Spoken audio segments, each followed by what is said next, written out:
Good morning बच्चों। आज हम अपनी कोऑर्डिनेशन केमिस्ट्री का शायद आठवां पार्ट लेके मैं आपके सामने पहुंच चुका हूं। तो पिछले चैप्टर में हमने देख लिया था कि आइसोमर्स क्या होते हैं, उसकी डेफिनेशन देखी थी और आइसोमर का क्लासिफिकेशन भी कर दिया था। किया था नहीं किया? स्ट्रक्चरल आइसोमर में कौन सी थे? लिंकेज आइसोमर था, सॉल्वेट आइसोमर था, हाइड्रेशन आइसोमर था and one side geometrical isomer and optical isomer in stereo isomer part में दो पार्ट थे। तो स्ट्रक्चरल आइसोमर के चार पार्ट थे, वो कर लिए हमने। एग्जांपल से अच्छे से आपके समझ में आ गए। अगर समझ में नहीं आए तो आप मेरे को बताओ, मैं दोबारा उन पे कोशिश करके समझाता हूं। और आपको मैंने शायद इसके नोट्स दे चुका हूं, तो आप इसको पढ़ो, बार बार पढ़ो। आज हम पढ़ते हैं जीआई। जीआई का मतलब होता है बच्चों ज्योमेट्रिकल आइसोमर। अब ज्योमेट्रिकल आइसोमर की बात करूं मैं तो ज्योमेट्रिकल का को रिलेट करूं ज्योमेट्री आइसोमर, तो मतलब ज्योमेट्री में कहीं ना कहीं गड़बड़ होगी, मतलब पोजीशन में कहीं ना कहीं गड़बड़ होगी, उसे बोलते हैं ज्योमेट्रिकल आइसोमर।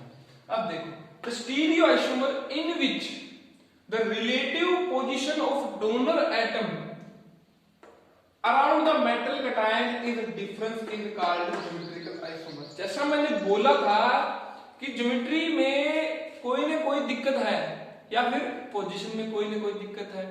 तो अब डोनर एटम होता है, डोनर एटम कुछ भी हो सकता है, नीचे एग्जांपल दिए हुए हैं दो, उनको समझेंगे। भी डोनर एटम अपनी पोजीशन बदल ले बट केमिकल फॉर्मूला तो सेम है, known as geometrical isomer. Notes में दिया हुआ है, अपनी बुक से पढ़ सकते हो। एग्जांपल देखो, अब ये देखो यहां पर Cl एंड Cl 90 डिग्री के एंगल पे है कि नहीं बच्चों? बट यहां पर Cl एंड Cl 180 डिग्री पे है, ठीक है, 180 डिग्री पर है। तो देखोगे कि यहां पर रिलेटिव पोजीशन इस मॉलिक्यूल में और इस मॉलिक्यूल में क्लोरीन की चेंज होगी कि नहीं होगी? भाई यहां पे तो दोनों सेम साइड है, यहां पर दोनों अपोजिट साइड है, एंगल डिफरेंस यहां पर 90 डिग्री है और यहां पर क्या है 180 डिग्री।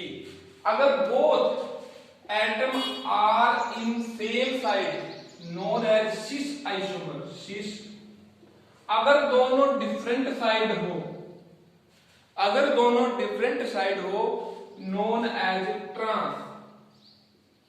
आपने पढ़ा है बच्चों ये ऑर्गेनिक केमिस्ट्री में, अब 90 डिग्री का एंगल हो या फिर दोनों सेम साइड हो उसे क्या बोलते हैं हम? सिस। अगर 180 डिग्री का एंगल प्रेजेंट हो between the two ligands and दोनों अपोजिट डायरेक्शन में प्रेजेंट हो उसे क्या बोलते हैं हम? ट्रांस। तो अब हम इसे कोऑर्डिनेशन नंबर वाइज करते हैं। देखो मैं दिखाता हूं, ठीक है, समझाता हूं आपको मैं। कोऑर्डिनेशन नंबर 4 तक कर लेते हैं। ऑक्टेहेड्रल थोड़ा बड़ा होता है, आपको मैंने पीडीएफ में एक बुक से स्कैन करके दिया हुआ है, उसी में हम क्या पढ़ेंगे? ज्योमेट्रिकल आइसोमर, और वही सेम एग्जांपल लेकर हम ऑप्टिकल आइसोमर पढ़ेंगे, ठीक है। एग्जांपल वही सेम लेकर ऑप्टिकल आइसोमर पढ़ेंगे। अब कोऑर्डिनेशन नंबर 2 लो। कोऑर्डिनेशन नंबर 2 मतलब कोऑर्डिनेशन नंबर 2 का मतलब क्या हुआ? अगर कोई यूनिडेंटेड लिगेंड है तो वो दो यूनिडेंटेड लिगेंड होने चाहिए। जैसे कि ये मेटल है, ये L लिगेंड लगा दिया मैंने और ये L लिगेंड लगा दिया। और आपका कॉमन तो पता होगा कि दो लिगेंड्स होते हैं बच्चों तो 180 डिग्री का एंगल होता है। एक बात बताओ, ये अब ज्योमेट्रिकल आइसोमर शो कर सकता है कि नहीं? इसका आंसर होगा नहीं। क्यों? अगर ये L1 है और ये L2 है, मान सकते हो डिफरेंस दिखाने के लिए, तो अगर मैं इस L2 को इधर कर दूं, इस L1 को इधर कर दूं, 180 डिग्री का एंगल 180 डिग्री रहा कि नहीं रहा? और दूसरी बात इसको रोटेट करके सेम इसका जैसा बना सकता हूं कि नहीं बना सकता? बना सकता हूं ना।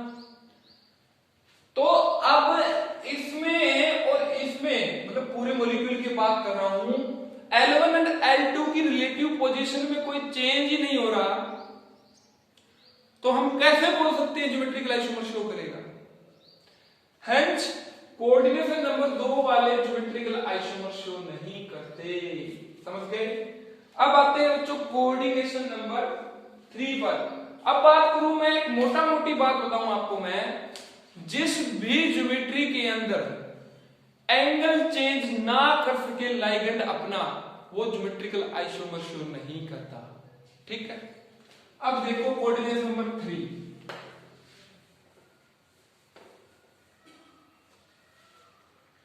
अब कोऑर्डिनेशन नंबर 3 देखो बच्चों, तो ये मेटल हो गया, ये लाइगेंड 120 है, 120 है, 120 है।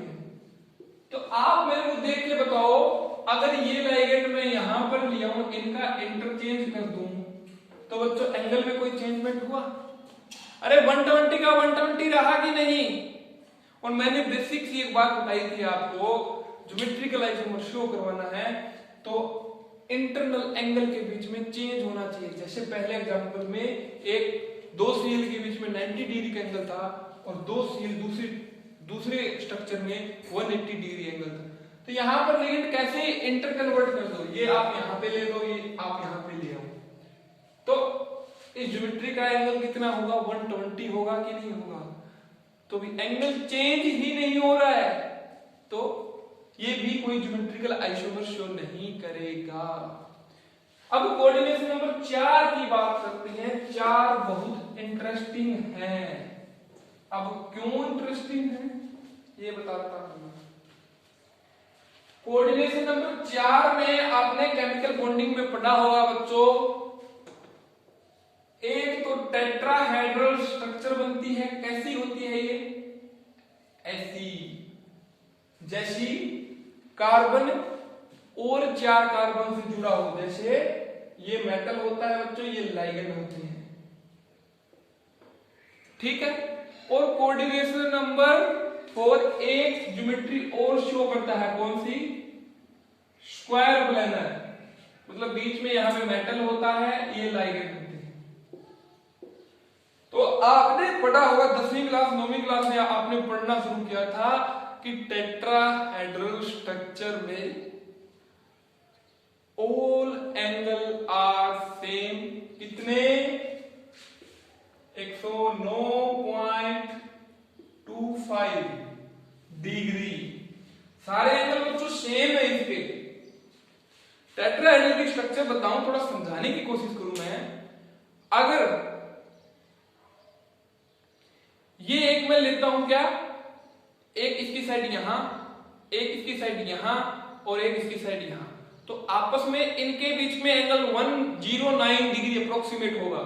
भाई एंगल का कोई चेंजमेंट ही नहीं है बच्चों, तो tetrahedral also do not show geometrical isomer. अब जो ज्योमेट्रिकल आइसोमर शो करता है,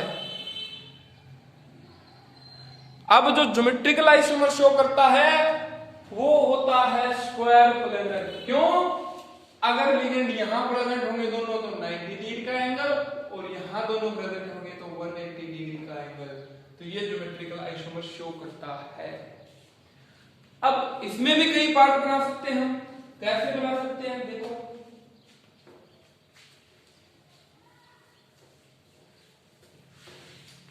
Na4 कर दूं मैं, क्या कर दूं? Na4। भाई M तो सेंट्रल मेटल हो गया बच्चों, A4 मतलब चारों के चारों लिगेंड एक ही तरह के हैं। ठीक है, तो लगाओ A A A A। अब आप इसमें देख के बताओ कि ज्योमेट्रिकल आइसोमर पॉसिबल है कि नहीं? नहीं। क्यों? भाई सारे एक जैसे हैं, आपस में इनकी पोजीशन चेंज कर दोगे तो ये यहां चला गया और ये यहां आ गया, बिकॉज स्ट्रक्चर, रिलेटिव स्ट्रक्चर में फर्क आया बच्चों। अगर यहां पर ये 90 होगा तो यहां पर भी 90 है, यहां पर भी 90 है, यहां पर भी 90 है, 180 है, 180 है। भाई कोई स्ट्रक्चर भी चेंज नहीं आ रहा, तो कैसे ज्योमेट्रिकल आइसोमर बोल सकता हूं? अब बात करता हूं मैं क्या देखता हूं, इसी प्रकार बच्चों आप देखोगे कि Na3B, ठीक है। अब बनाओ A A B A B A A। अब आप देखोगे इसमें A B की साइड में कौन है A, इस स्ट्रक्चर में इस साइड कौन है A और इस साइड कौन है A, बट यहां पे आओ, इस साइड कौन है A, इस साइड कौन है A, इस साइड कौन है A। रिलेटिव स्ट्रक्चर में बच्चों कोई चेंज नहीं आ रहा। अब यहां पर देखोगे तो B रिलेटिव स्ट्रक्चर में कोई चेंजमेंट नहीं आ रहा। भाई B की इस साइड भी ये है, यहां पे देखोगे तो इस साइड भी ये है, इस साइड भी ये है, इस साइड भी है, तो रिलेटिव स्ट्रक्चर है। इसको रोटेट करो ना, ऐसे रोटेट करोगे आप, यहां पर B आ जाएगा A A A, मतलब ये भी ज्योमेट्रिकल आइसोमर शो नहीं करता। तो आप बोलोगे कि ये ज्योमेट्रिकल आइसोमर कौन सा शो करता है, तब का बोल रहे हो कि ये शो नहीं करता, ये नहीं करता। तो इसकी बारे में तो अब आ रही है कि ज्योमेट्रिकल आइसोमर कौन सा शो करता है, कौन सा नहीं करता। देखो अब इतने होते हैं ना, ये थोड़ी सी देखने पड़ेंगे, आपको समझने पड़ेंगे, भाई याद नहीं किए जा सकते क्योंकि भूल जाओगे आप, ठीक है। अब ज्योमेट्रिकल आइसोमर अब लेता हूं A2B2। अब देखोगे आप M है A A B B, M है A A B B।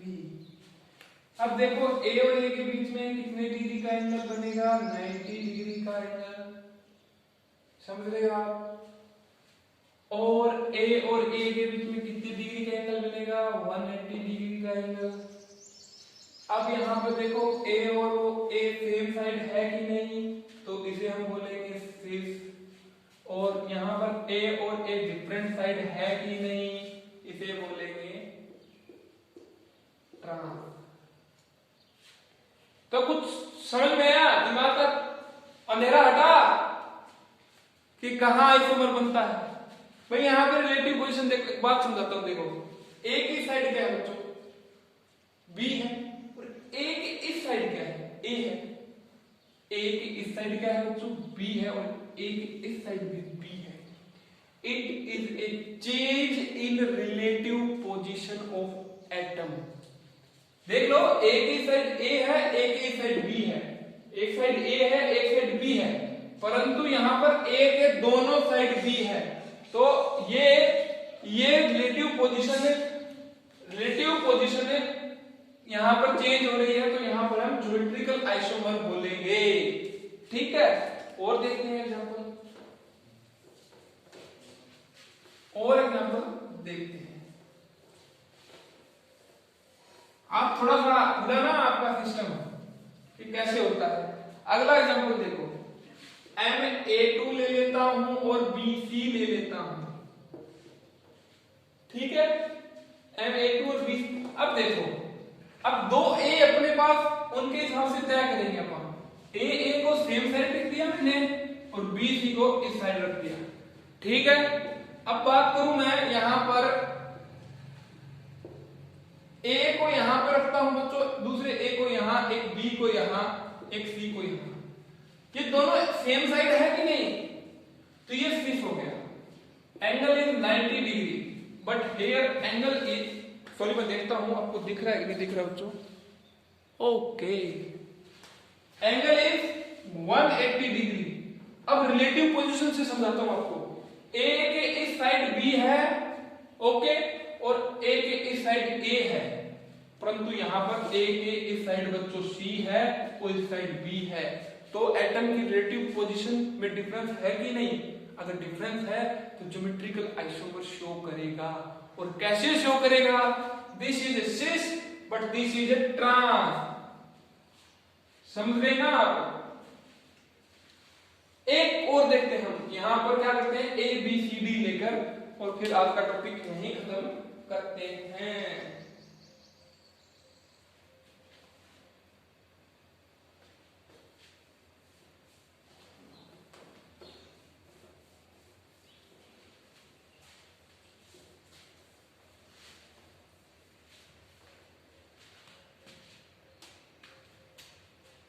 अब देखो MABCD नोट कर लो, पहले ही बता देता हूं ये इंपॉर्टेंट है, एनसीईआरटी पूछती है भाई, जेईई मेंस भी पूछ लेता है, आईआईटी जेम भी पूछ लेता है, नेट भी पूछ लेता है भाई, इसके आइसोमर 3 होंगे। एनसीईआरटी में साफ साफ लिखा हुआ है, क्वेश्चन देके पूछ सकती है एनसीईआरटी आपसे इसके कितने आइसोमर्स होते हैं, इसके 3 आइसोमर्स होते हैं। कौन कौन से होते हैं वो भी देखेंगे। एम क्या करें बच्चों, ए लिख देते हैं, बी सी डी। अब आप सोचोगे कि यहां पर कोई भी दो सेम लिगेंड नहीं है, तो किसको सिस बनाए, किसको ट्रांस बनाए, और किसके रिस्पेक्ट में हम क्या देखें कि एंगल 180 डिग्री है या 90 डिग्री है। तो आप अपने हिसाब से चूज कर लो। इसको मैंने चूज कर लिया, इट इज एट 180 डिग्री।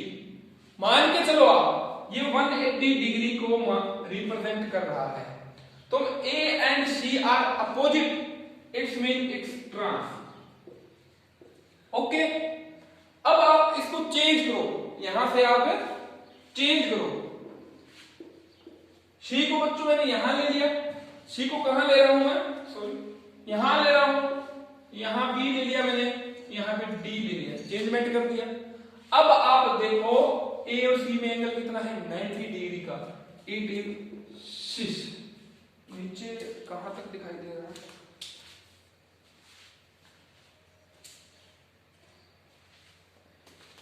ठीक है बच्चों।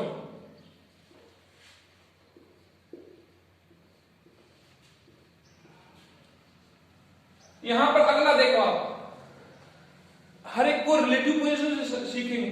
आप बोलोगे कि आपने तो यहां पर पोजीशन ही चेंज की है, पर यहां पर देखो ना, डी की इस साइड ए है और इस साइड बी है, बट यहां डी के इस साइड सी है और इस साइड बी है। तो 3 आइसोमर ये बनाने सीखो। आइसोमर में स्क्वायर प्लेनर में भी 2-3 एग्जांपल और रहे हैं, वो कर लेंगे अगले लेक्चर में। फिर ऑक्टाहेड्रल, फिर हम VBT, CFT and chapter complete. तो वीडियो को लाइक करें, चैनल को सब्सक्राइब करें। अगर आपको कहीं भी दिक्कत आ रही है तो कमेंट सेक्शन में कमेंट करके मेरे को बताएं, और एनसीईआरटी के क्वेश्चन करो बच्चों साथ साथ। प्रॉब्लम आ रही है तो बताओ, सोल्व करेंगे। Thank you.